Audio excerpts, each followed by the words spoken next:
Assalamualaikum warahmatullahi wabarakatuh. Alhamdulillah wassalatu wassalamu ala rasulillah wa ala alihi wa sahbihi wa mawalah wa la hawla wa la quwata illa billahi wa ba'du. Alhamdulillah, segala puja dan puji hanya milik Allah subhanahu wa ta'ala. Salawat dan salam kita hadiahkan kepada Rasul kita Nabi besar Muhammad sallallahu alaihi wa ala alihi wasallam. Ma'asyiral muslimin wal muslimat di manapun Anda berada, alhamdulillah, sebuah nikmat yang terus mengalir kepada kita. Kita masih diberikan kesehatan di pagi hari ini, masih diberikan nikmat Islam, nikmat iman, dan tentunya juga nikmat bisa bertalabul ilmi walaupun lewat media. Tak lupa salawat dan salam kita hadiahkan kepada Rasul kita Nabi besar Muhammad sallallahu alaihi wasallam yang telah mengeluarkan kita dari alam jahiliyah menuju alam yang terang benderang, dinul Islam, agama yang hak sehingga tertanam pada dada-dada kita semuanya. Tema di pagi hari ini tentu tema yang sangat menarik sekali, tentang doa orang-orang yang dizalimi. Ma'asyiral muslimin yang dimuliakan Allah subhanahu wa ta'ala, ketika Nabi sallallahu alaihi wasallam mengutus sahabat Mu'adz ibn Jabal radhiyallahu anhu, seorang sahabat yang dikatakan oleh Umar bin Khattab, a'lamuna bil halali wal haram. Dia adalah sahabat yang paling paham di antara kami tentang perkara halal dan haram. Bahkan Nabi sallallahu alaihi wasallam mengatakan, Mu'adz pada hari kiamat akan menjangkau para ulama bi ratwatin, dengan ratwah artinya dengan lemparan batu, sejauh lemparan. Dan banyak lagi keutamaan Mu'adz bin Jabal, sehingga Nabi sallallahu alaihi wasallam mempercayakan Mu'adz untuk diutus berdakwah ke negeri Yaman, yang ketika itu tidak ada kaum muslimin satupun, di mana negeri Yaman itu hanya dipenuhi dengan ahli kitab. Nabi SAW berpesan ketika mengutus Mu'adz ibnu Jabal ke Yaman dengan banyak pesan. Salah satunya adalah fattaki da'watal madlum. Hati-hati engkau wahai Mu'adz dengan doa orang-orang yang dizalimi. Fa innaha laisa bainaha wa bainallahi hijab. Karena doa orang yang dizalimi itu, antara dia dengan Allah subhanahu wa ta'ala tidak ada hijab, tidak ada penghalang sama sekali. Padahal Nabi sallallahu alaihi wasallam sudah mengarahkan di permulaan hadis, innaka ta'ti qauman min ahli kitab. Engkau akan datang kepada sebuah kaum yang semua isi kaum itu adalah ahli kitab, kalau tidak Yahudi, Nasrani. Artinya Mu'adz bukan dikirim kepada kaum muslimin, tapi kepada orang-orang kafir. Tapi kenapa Nabi SAW mengatakan hati-hati dengan doa orang yang kau zalimi wahai Mu'adz? Karena antara dia dengan Allah tidak ada penghalang. Seolah-olah Nabi SAW ingin mengatakan, hatta doanya orang yang dizalimi itu orang kafir, maka Allah subhanahu wa ta'ala pasti akan menolong dia, bukan karena kekafirannya, tapi karena dia dari pihak yang dizalimi, dan Allah tidak suka dengan kezaliman. Sebagaimana hadis yang ma'ruf, hadis qudsi, inni haramtu dzulma ala nafsi wa ja'altuhu muharraman bainakum fala tadzalamu. Aku haramkan kezaliman kepada diriku, dan aku larang kalian Aku haramkan kepada kalian kezaliman juga, maka jangan pernah berbuat zalim. Jadi seandainya orang-orang yang kita zalimi itu adalah orang kafir, Yahudi sekalipun yang jelas-jelas memerangi Islam, Nasrani sekalipun yang di luar daripada Islam, kalau kita seorang muslim kemudian menzalimi mereka, kemudian mereka menengadahkan tangannya ke langit seraya mengatakan ya Rabb, maka ingat Allah subhanahu wa ta'ala berfirman, wa izzati wa jalali la ansurannaka walau ba'dahin. Demi kemuliaanku, demi keagunganku akan menolong engkau walaupun dengan waktu yang lama. Ma'asyiral muslimin yang dimuliakan Allah subhanahu wa ta'ala, kalau seandainya doa orang kafir dan dia dari pihak yang dizalimi dikabulkan oleh Allah subhanahu wa ta'ala, bagaimana kalau yang anda zalimi itu seorang muslim, apalagi seorang yang taat kepada Allah subhanahu wa ta'ala? Tentu Allah subhanahu wa ta'ala akan bersama dia jauh lebih dibandingkan dengan orang lain. Ma'asyiral muslimin yang dimuliakan Allah subhanahu wa ta'ala, ingat bahwa Allah subhanahu wa ta'ala berfirman, wa ma kunna muhlika al-qura illa wa ahluha zalimun. Tidaklah kami menghancurkan sebuah desa, sebuah kota, kecuali karena para penghuninya adalah melakukan kezaliman. Dan Allah juga mengatakan, wa ma kana rabbuka liyuhlikal qura bidzulmin wa ahluha muslihun. Dan Allah subhanahu wa ta'ala tidak akan menghancurkan sebuah desa karena kezaliman ketika orang-orang yang di dalamnya terus melakukan perbuatan baik. Artinya bahwa kisah-kisah dalam Al-Quran menjelaskan kepada kita betapa banyak kaum-kaum yang dihancurkan oleh Allah subhanahu wa ta'ala, tidak lain dan bukan karena kezaliman mereka kepada Allah subhanahu wa ta'ala. Maka dari sini takutlah kepada doa orang yang kita zalimi. Karena Nabi SAW mengatakan, thalathu da'awat yustajabu lahunna la syakka fihinna da'watul madlum. 3 perkara yang kalau seandainya orang berdoa pasti dikabulkan oleh Allah subhanahu wa ta'ala, dan itu tidak diragukan lagi. Salah satunya kata Nabi SAW, da'watul madlum, doa orang yang anda zalimi. Kenapa? Kenapa doa orang yang anda zalimi mustajab? Karena orang yang zalim, mereka bisa beristirahat dengan tenang di malam hari, bahkan merasa puas sehingga nyenyak tidurnya. Tapi orang yang dizalimi, dia tidak pernah tidur di malam hari. Dia akan memanjatkan doa kepada Allah subhanahu wa ta'ala, tersiksa hidupnya. Sebagaimana orang yang dizalimi tidak bisa tidur, maka di antara sifat Allah pun tidak tidur.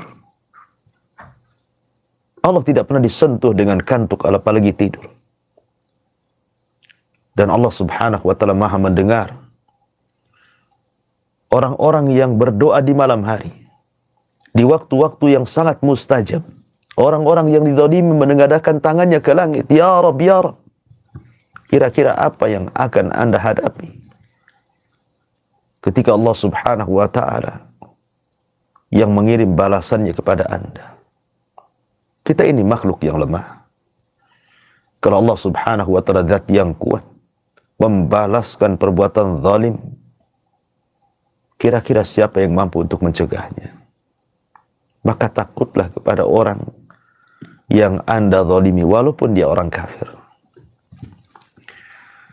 Ma'asyiral muslimin yang dimuliakan Allah subhanahu wa ta'ala, Hajjaj ibn Yusuf al-Thaqafi ketika menyiksa Sa'id ibn Zubair sampai berakhir dengan wafatnya Sa'id ibn Zubair di tangan Hajjaj ibn Yusuf. Maka sebelum wafatnya Sa'id ibn Zubair, dia sempat berdoa kepada Allah Subhanahu wa ta'ala. Setelah dia membaca minha khalaqnakum wa fiha nu'idukum wa minha nukhrijukum taratan ukhra. Kata Sa'id, dari tanahlah kami diciptakan, kembali ke tanahlah kami dikembalikan, dan dari tanah pula kalian akan dikeluarkan. Maka Hajjaj bin Yusuf marah ketika melihat Sa'id ibn Zubair membacakan ayat itu dan mengatakan, idbahu, sembelih dia, sembelih dia. Maka Sa'id ibn Zubair mengatakan, ama ana fashhad an la ilaha illallah wahdahu la syarikalah wa anna Muhammadan abduhu wa rasuluh. Khudha minni ya Hajjaj hatta talqani biha yawmal qiyamah. Thumma da'a Allahumma la tusallithu ala ahadin yaqtuluhu ba'di. Ketika itu Sa'id ibn Zubair mengatakan, wahai Hajjaj, persaksikan bahwa tidak ada sesembahan yang berhak disembah kecuali Allah, yang tidak ada sekutu baginya, dan bahwa Muhammadlah hambanya dan rasulnya. Silakan lakukan sekehendakmu, Hajjaj, tapi kelak engkau akan berjumpa dengan aku pada hari kiamat. Kemudian Sa'id ibn Zubair mengatakan, ya Allah, la tusallithu ala ahadin yaqtuluhu ba'di. Janganlah kau kuasakan kepada Hajjaj untuk membunuh siapapun sepeninggalku. Subhanallah. Doa Sa'id ibn Zubair, seorang yang saleh, dikenal kesolehannya, melesat ke langit.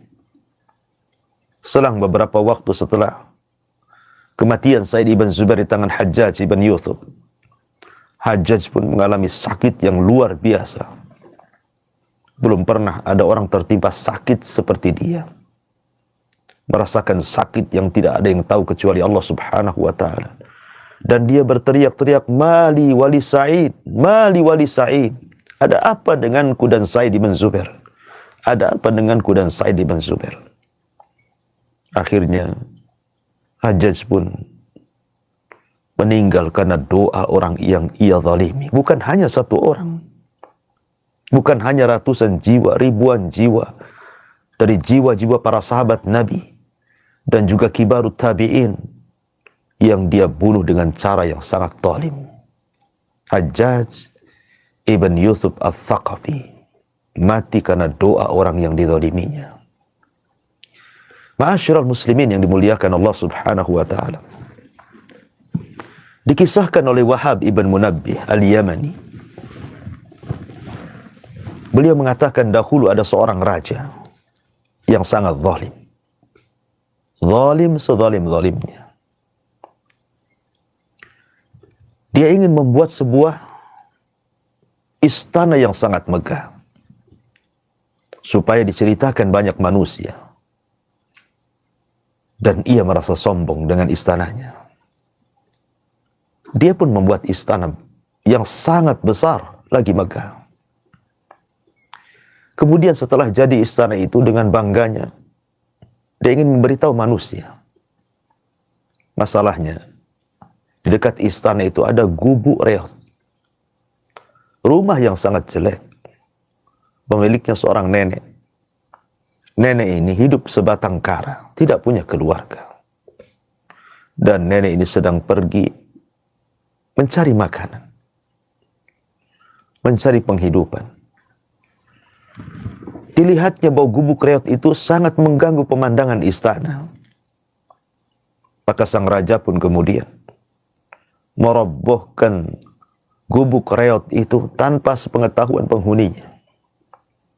Maka diperintahkan para prajurit untuk merobohkan dan membersihkan supaya istananya tidak terkesan kumuh dengan adanya gubuk reot di sampingnya itu. Sang nenek pemilik gubuk itu tidak tahu, karena dia sedang pergi. Ketika di sore hari sang nenek ini ingin beristirahat pulang ke rumahnya, rupanya rumahnya sudah tidak ada lagi. Dia sangka dia salah jalan. Dia memutar lagi. Tetapi tetap saja ke tempat itu. Akhirnya dia bertanya tentang rumahnya kemana pergi. Maka orang-orang mengatakan, wahai nenek, rumahmu sudah dirusak oleh para prajurit raja karena merusak pemandangan istana. Maka sang nenek ini kemudian mengangkat kedua tangannya kepada Allah, menjerit hatinya. Dia tampakkan kelemahannya kepada Allah subhanahu wa ta'ala, kepada zat yang maha kuat.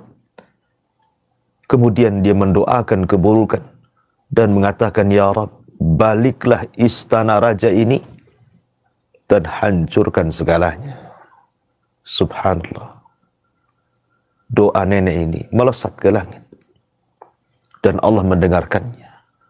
Akhirnya Allah balik istana itu ke bumi sehingga rata dengan tanah. Na'udzubillah. Ma'asyiral muslimin, itulah doa orang yang dizalimi. Mustajab di hadapan Allah subhanahu wa ta'ala. Bahkan Amr ibn Dinar rahimahullahu ta'ala menceritakan sebuah kisah. Bahkan kisah ini juga dinukilkan oleh Imam Az-Zahabi di dalam kitabnya Al-Kabair. Kana min Bani Israel, diceritakan tentang kisah Bani Israel. Rajulun qa'imun ala sahilil bahri fara'a rajulan wa huwa yunadi bi'a'la sawtihi ala man ra'ani fala yadlim ahada. Bahwa ada seorang laki-laki berdiri di samping sungai. Kemudian dia dilihat oleh orang dan dia sedang berteriak dengan sekencang-kencangnya teriakan sambil mengatakan, man ra'ani fala yadlim ahada. Siapapun yang melihatku, janganlah dia melakukan kezaliman kepada siapapun. Bagaimana kisahnya? Kenapa dia berteriak-teriak, siapapun yang melihat kondisiku jangan pernah melakukan kezaliman kepada siapapun setelahku ini? Kisahnya adalah orang zalim ini suatu ketika dia berjalan di pinggir sungai, di pinggir lautan. Tiba-tiba dia melihat seorang nelayan yang baru saja menangkap ikan. Rupanya nelayan ini tidak mendapatkan ikan kecuali hanya satu ekor, itu pun untuk dimakan dia dan keluarganya. Lalu sang zalim ini memaksa mengambil ikan itu dan mengancam kalau tidak diberi maka akan dibunuhnya. Ketakutanlah kemudian sang nelayan ini. Akhirnya diberilah ikan itu kepada orang zalim tadi. Orang zalim ini dengan senang hati, dengan bangga, merebut hak orang lain, kemudian dia pergi. Tidak sadar ikan itu Allah hidupkan dalam perjalanan dan menggigit jarinya. Tapi dia tidak sadar gigitan ikan itu dianggap biasa. Kemudian dia pun pulang menggoreng ikan itu, kemudian memakannya dengan lahap. Subhanallah, di malam hari. Gigitan ikan yang ada di jarinya baru terasa. Ada bisa yang menusuk ke dalam jantungnya. Dia pun merasakan sakit yang tidak ada yang tahu kecuali Allah rasa sakitnya. Menjerit dia di malam hari. Akhirnya keesokan harinya dia datang kepada tabib, memeriksakan kenapa hanya sekedar gigitan ikan tapi merasakan sakit yang luar biasa.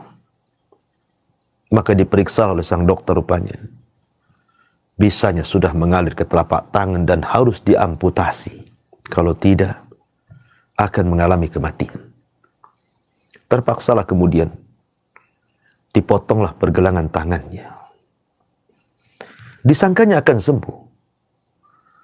Rupanya beberapa waktu berlalu, bisa itu terus mengalir sampai ke sikutnya. Akhirnya sang dokter mengarahkan untuk diamputasi kembali. Akhirnya dipotonglah sikut daripada tangannya. rupanya masih mengalir ke tangan di atasnya. Sehingga sang dokter heran. Kemudian bertanya, dosa apa yang Anda lakukan ini? Akhirnya bercerita soal penyebab kenapa ikan itu bisa menggigit dirinya. Kata dokter ini, subhanallah, kalau engkau sebelum datang ke mari engkau meminta maaf kepada orang yang kau ambil ikannya, mungkin aku tidak akan potong tanganmu. Akhirnya kemudian sang dokter mengatakan, sebelum aku potong semua tanganmu, sebaiknya kau datang kepada nelayan itu, mintalah doa keredoannya, mintalah keikhlasannya, ikan yang sudah kau makan itu. Akhirnya dia pun datang, kemudian meminta maaf kepada sang nelayan itu. Karena melihat kondisinya yang kasihan, sang nelayan pun kemudian memaafkannya. Kemudian orang zalim ini mengatakan kepada sang nelayan, sebelum aku pergi mengambil ikanmu, aku lihat lisanmu berkomat kamit. Apa yang kau ucapkan kala itu? Maka sang nelayan mengatakan, tidak, aku tidak mengucapkan apapun, kecuali hanya mengatakan, ya Allah, aku ini hamba yang lemah. Di hadapanmu hambamu yang kuat. Aku tidak bisa melawannya.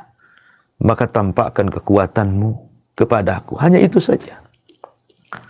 Rupanya sang zalim ini ketakutan menggigil.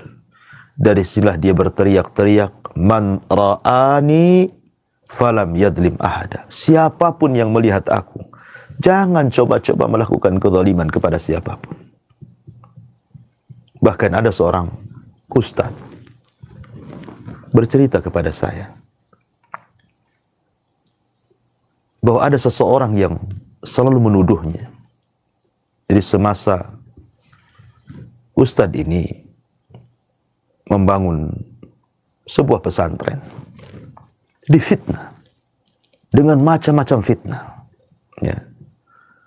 Akhirnya kemudian sampailah kemudian ustadz ini keluar dari pesantren itu.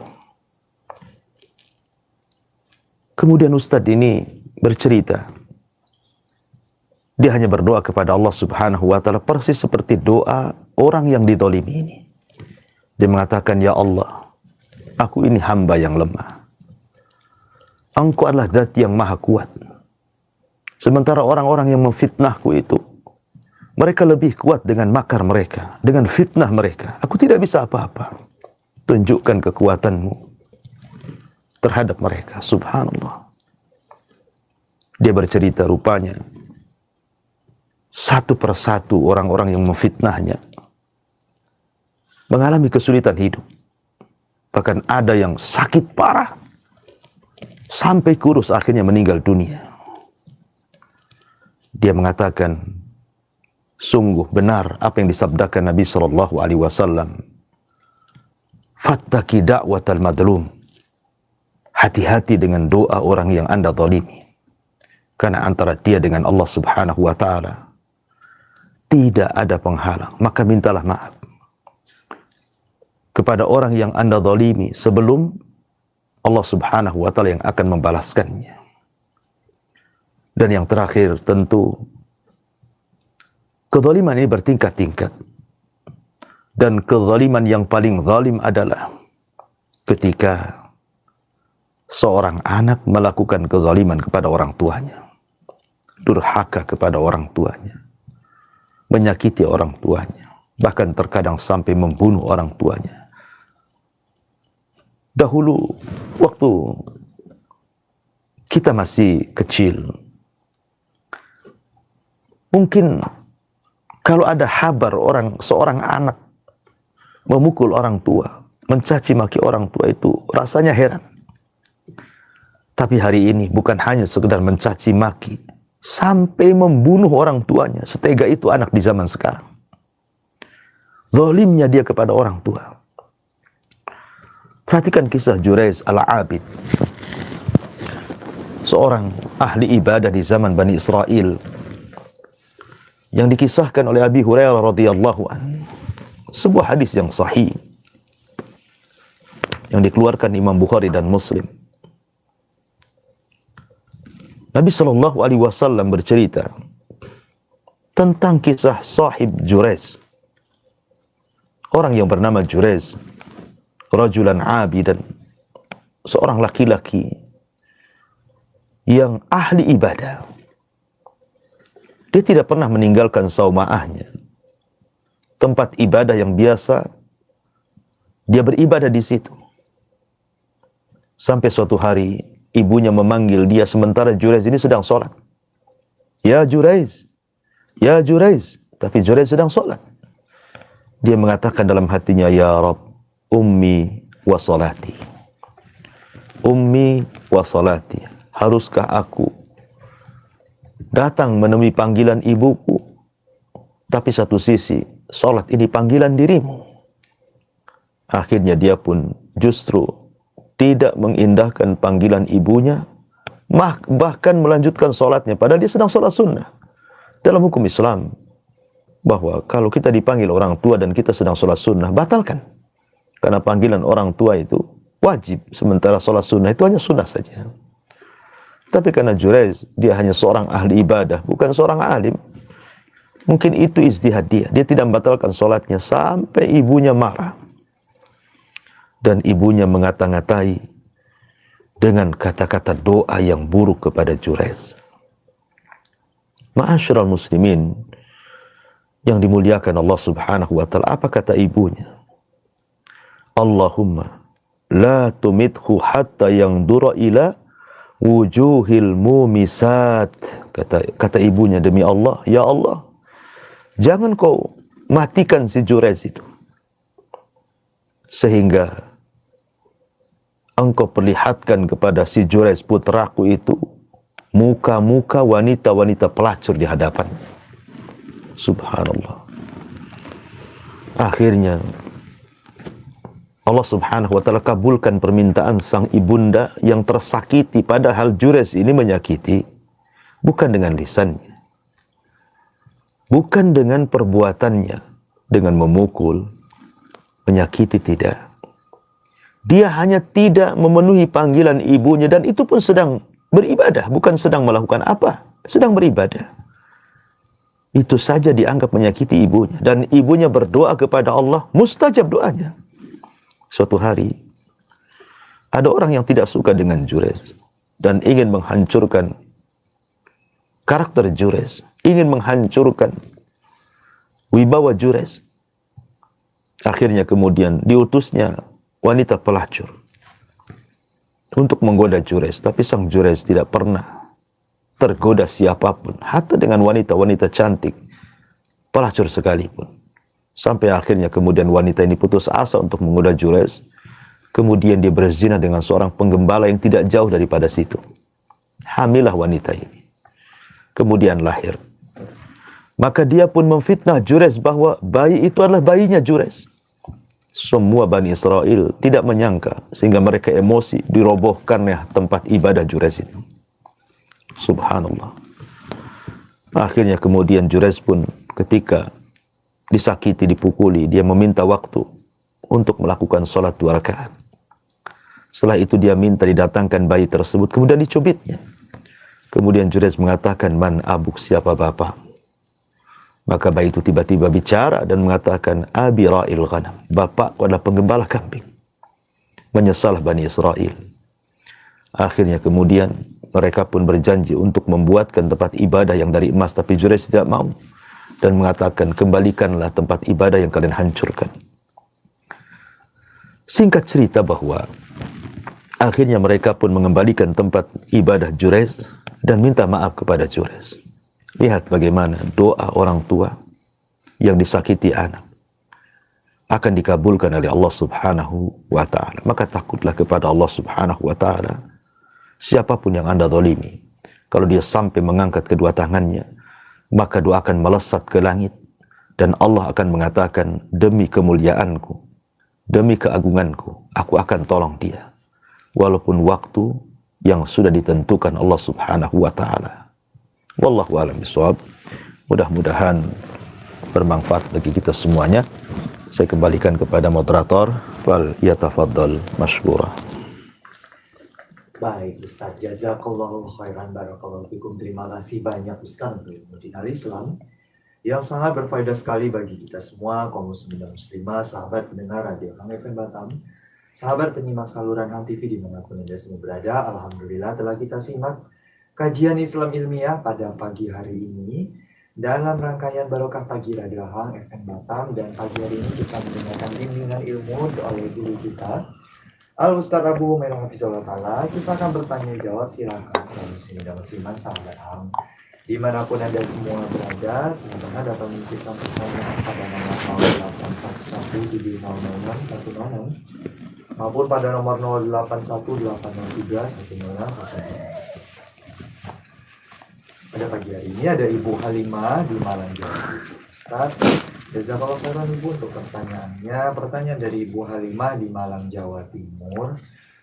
Ustaz, bagaimana dengan seseorang yang punya saudara saudara dekat ataupun saudara dari pihak keluarga. Sayangnya saudara ini tidak pernah sedikit pun menyambungkan tali silaturahim sama kita, padahal kita tidak ada masalah apa-apa dengan dia. Di sisi lain saudara tadi itu biasanya menghubungi kita duluan hanya kalau ada maunya saja, Ustaz, entah itu minta harta ataupun minta sedekah dan sebagainya. Sebenarnya kalau beliau ini minta ditanggapi Ustadz, tapi nanti setelah dikasih menghilang lagi seperti yang di awalnya tadi, seperti tidak ada hubungan silaturahim sama sekali. Bagaimana ya Ustadz sikap seseorang kalau memiliki saudara yang demikian itu? Apakah dibalas kezalimannya tadi itu atau didiamkan saja? Cukup didoakan dalam hati kebaikan untuk dia, karena bagaimanapun kita kecewa dengan sikapnya. Mohon nasihatnya Ustadz. Iya, alhamdulillah.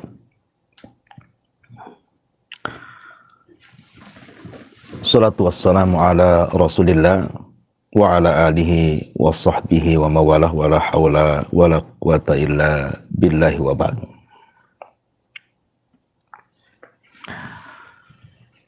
Jadi apa yang Anda rasakan tentu ini juga perwakilan dari hamba-hamba Allah yang lainnya, karena kasus seperti ini juga banyak sekali. Bukan Anda yang merasakan saja, hampir semua orang-orang merasakan seperti yang Anda rasakan. Anda sudah berbuat baik kepada kerabat, tapi kerabat itu tak tahu diri, tak tahu berterima kasih sama sekali. Mereka itu menghubungi kita ini terkadang hanya sekedar mencari harta kita saja. Terkadang tidak pernah mempertanyakan kondisi kita, kondisi keluarga kita, kondisi anak kita. Tidak pernah mereka tanyakan. Mereka menghubungi itu terkadang hanya urusan dunia saja. Pinjam uang, terkadang minta uang, dan begitu seterusnya. Jadi murni hubungan mereka itu semata-mata urusan dunia, tidak ada urusan akhirat. Dan itu banyak ditanyakan kepada saya. Ini persis seperti seorang sahabat yang datang kepada Nabi Shallallahu Alaihi Wasallam, ya Rasulullah, aku ini punya kerabat, aku menyambung kepada mereka, mereka pula memutuskannya. Aku berbaik kepada mereka, berbuat baik kepada mereka, mereka pula kemudian melakukan kekerasan kepadaku. Aku sayang mereka keras kepadaku. Maka Allah Subhanahu wa ta'ala, Rasul mengatakan, kalau apa yang kau katakan itu benar, maka teruslah seperti itu. Karena Allah Subhanahu wa ta'ala akan berikan pertolongan kepadamu dan akan menjaga diri. Sebagian para ulama mengatakan, boleh nggak kita ini memutus silaturahim kepada kerabat yang melakukan kezaliman kepada kita? Kita sambung, mereka putus. Kita berbuat baik, mereka pula berbuat jahat, dan begitu seterusnya. Kata ulama boleh, tapi sebatas berikan pelajaran saja. Anda boleh memutuskan, tetapi hanya sebatas memberikan pelajaran kepada mereka. Silaturahim itu bukan hanya sekedar harta saja, tapi ada yang lebih daripada itu.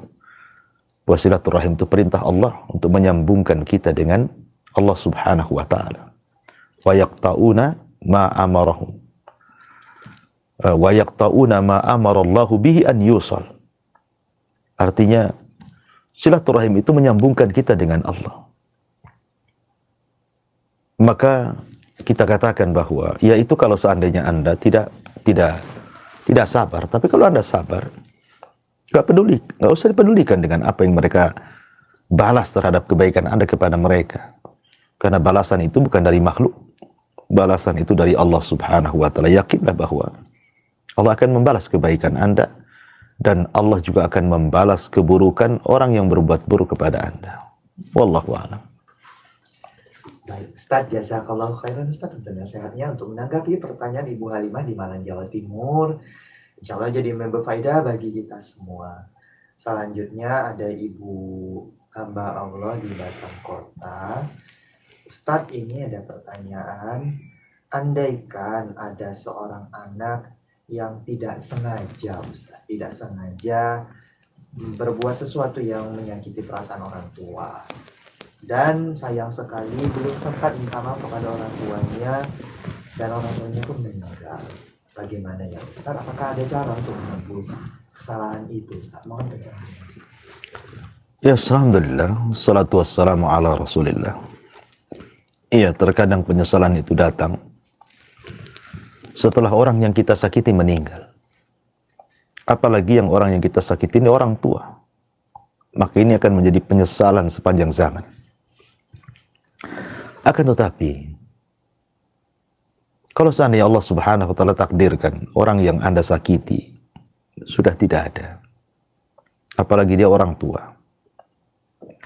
bukan berarti kemudian Anda putus asa. Tidak. Ada kebaikan-kebaikan yang diperintahkan di dalam Islam. Birrul walidain setelah meninggalnya orang tua. Kalau memang Anda dulu suka menyakiti orang tua dan tidak ada kesempatan untuk minta maaf, akhirnya sampai orang tua meninggal, maka ada cara-caranya. Pertama, Anda doakan dengan doa kebaikan. Minta kepada Allah setiap salat Anda di waktu-waktu yang mustajab, agar Allah mengampuni dosa-dosanya, menerima amalannya. Kemudian yang kedua, bersedekahlah. Banyak-banyak bersedekah. Niatkan sedekah Anda untuk orang tua. Kemudian jadilah anak yang saleh, anak yang baik. Karena kebaikan Anda akan sampai kepada orang tuanya. Karena anak itu adalah bagian usaha orang tuanya. Kalau Anda baik setelah meninggalnya orang tua, maka kebaikan Anda akan sampai kepada orang tua Anda. Kemudian yang ketiga, yang keempat, hubungkan silaturahim dengan teman-teman orang tua Anda. Dulu siapa teman orang tua Anda yang baik dengan orang tua? Datang, sambungkan silaturahim dengan dia. Ya. Kemudian juga teruslah mendoakan doa kebaikan. Dan jangan pernah kemudian mengulang kembali. Karena bagaimanapun terkadang ada hadis Nabi mengatakan tabarru aba'akum tabarrukum abnaukum. Berbuat baiklah kepada orang tua kalian supaya anak-anak kalian berbuat baik kepada kalian. Maka bagi Anda yang masih hidup orang tuanya, jangan sakiti perasaan mereka. Mintalah ampun, bersimpuh di hadapannya, minta keridhaannya, bukan keridhaan Allah, ditentukan dengan ridha orang tua. Maka menjadilah anak yang soleh dan soleha. Jadilah anak yang qurratu ain, penyejuk mata orang tua.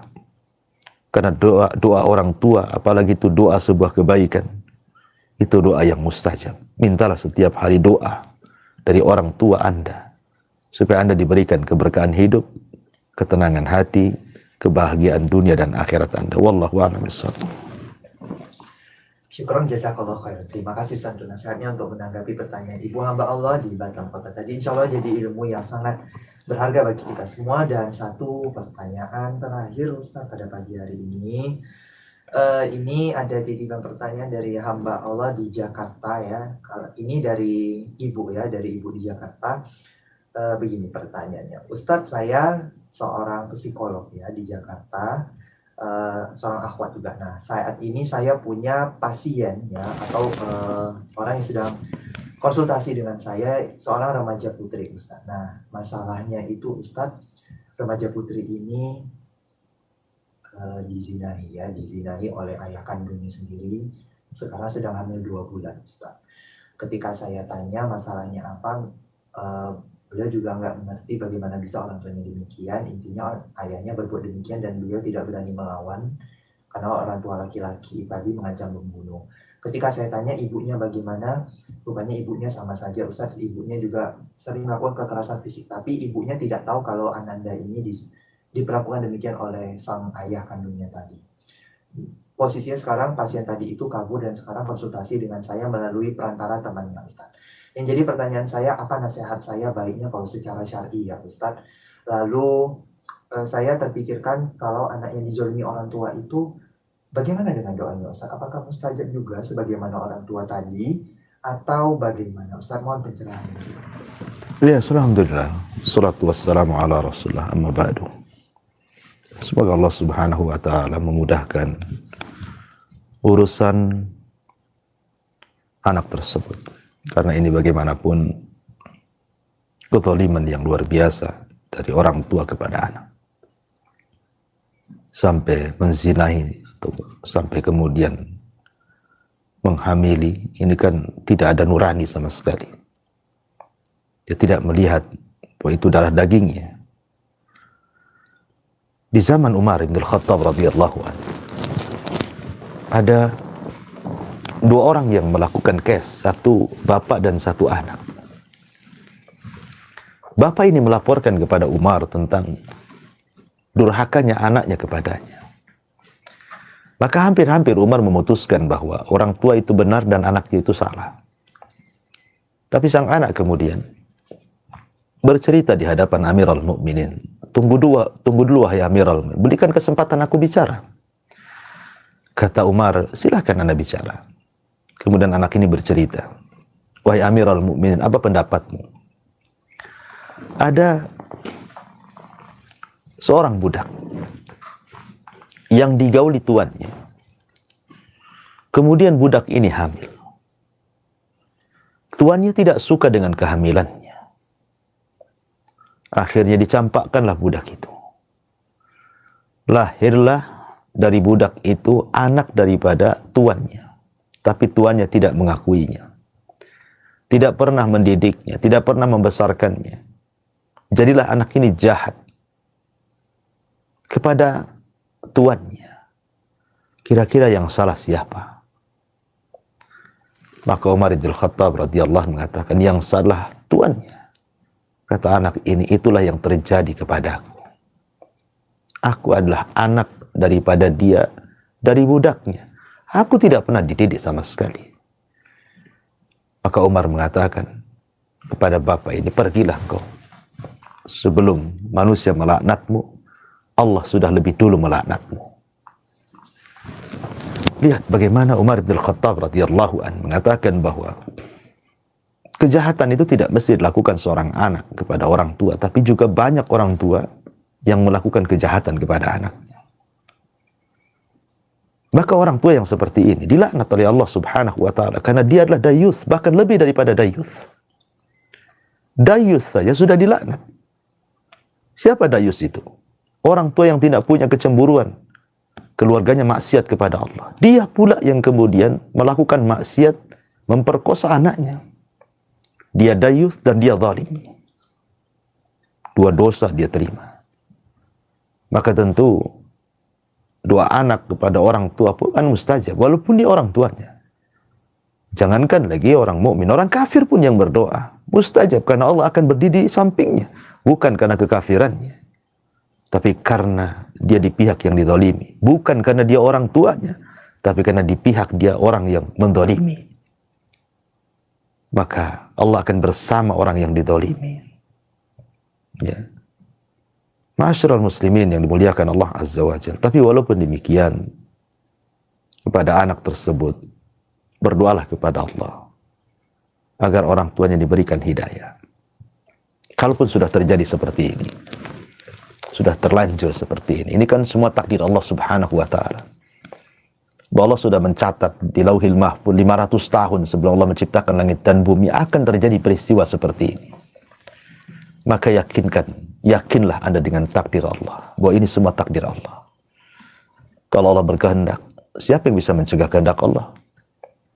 Dan kalau Allah tidak berkehendak, tidak ada yang bisa menjadikan sesuatu terjadi. Maka bersabarlah. Terkadang musibah di luar kehendak kita. Tapi ingatlah, Allah tidak mungkin mengirim sebuah musibah kepada siapapun kecuali kita bisa menghadapinya. Musibah sebesar apapun, Allah tidak pernah menimpakan kepada manusia di luar kemampuannya. Mustahil. Anda bisa menghadapinya. Katakan kepada anak itu, Anda bisa menghadapinya. Bersabar kepada Allah, lebih dekat lagi kepada Allah subhanahu wa ta'ala. Dan kalau anak itu lahir, maka besarkan anak itu. Jangan benci. Karena anak itu tidak ada hubung kait dengan bapaknya. Anak itu lahir adalah murni anak Anda, nasabnya kepada ibunya. Bukan kepada orang yang memperkosa Anda. Tidak ada nasab sama sekali. Terputus kewaliannya, terputus kemahramannya, terputus warisnya. Murni itu anak Anda. Wa kullu maulud yuladu alal fitrah. Setiap yang dilahirkan terlahir fitrah. Boleh jadi kalau anak itu dididik dengan baik. Jangan pernah ceritakan bapaknya siapa. Ya, didik dengan baik. Dan dia menjadi anak soleh, boleh jadi itu akan menjadi perantara masuk surga Anda. Pintu surga akan dibukakan bagi Anda. Kalau Anda sabar, tidak perlu putus asa. Semoga hal-hal yang terkadang kita anggap buruk, itu sebuah kebaikan di sisi Allah subhanahu wa ta'ala. Karena ada surga yang tidak bisa diraih dengan sholat, dengan puasa, dengan zakat. Rupanya hanya bisa diraih dengan kesabaran. Dan tidak mungkin sabar itu muncul kecuali adanya ujian. Maka bersabar kepada Allah subhanahu wa ta'ala. Minta agar pada setiap kesulitan itu segera datangkan kemudahan. Inna ma'al usri yusra. Wallahu a'lam.